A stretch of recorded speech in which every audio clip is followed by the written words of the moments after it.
Money for more testing in hospitals was included in the $480 billion relief package passed by the Senate late today. And that same bill includes $310 billion more for the government's Payment Protection Program, the PPP.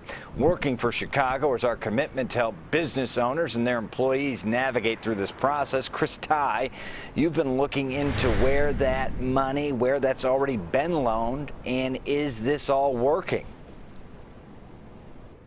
Brad and Erica, think of it this way.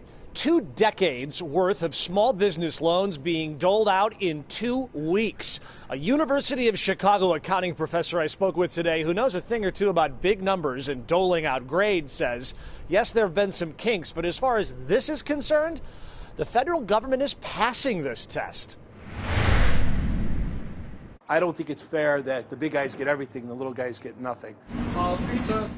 Paul Gattuso waited more than a month to find out if he'd get his loan. 38 years a pizza maker here in West Suburban Westchester. He says word of $20 million loans to chains like Ruth's Chris in just a matter of days because of their strong credit.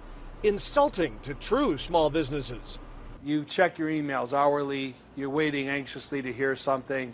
That something came through into his bank account yesterday. His portion of the $342 billion going out nationally.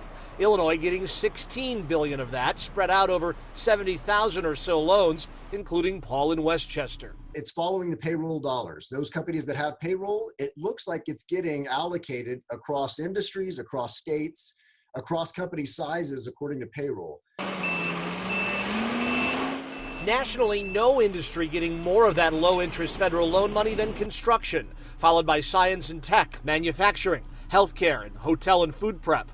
Hotel and food companies, though, granted a loophole that no matter your size, you're eligible, largely to help franchisees and an industry that's been shuttered.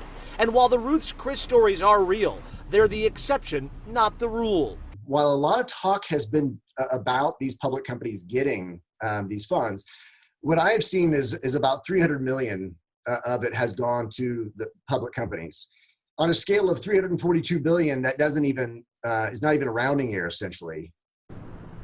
There is one other thing to factor in with all of this. When you talk about these kind of loans, there's one problem, Brad, that the professor says we need to be mindful. This is unprecedented. We have never seen this kind of demand in this kind of timetable. He says we're going to have to keep our eyes. And, you know, one other thing, we pressed the federal government today, the Small Business Administration who's running the whole show on this. We said, which companies are getting the most money in the city of Chicago, in the state of Illinois? Give us the rank. They said at this point, we cannot provide that information. Once they have it, they said they'll pass it along. And of course, we'll pass it along to you. Okay, Chris, you said the professor gave this a passing grade, but that's different than an A+, different than even a B.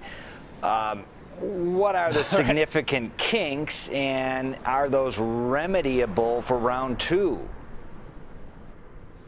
Well, let's call it grading on a curve, perhaps, and this is a very unprecedented curve. Curve's a word we're getting to know a lot about in the American lexicon. He says, listen, it's unprecedented, certainly.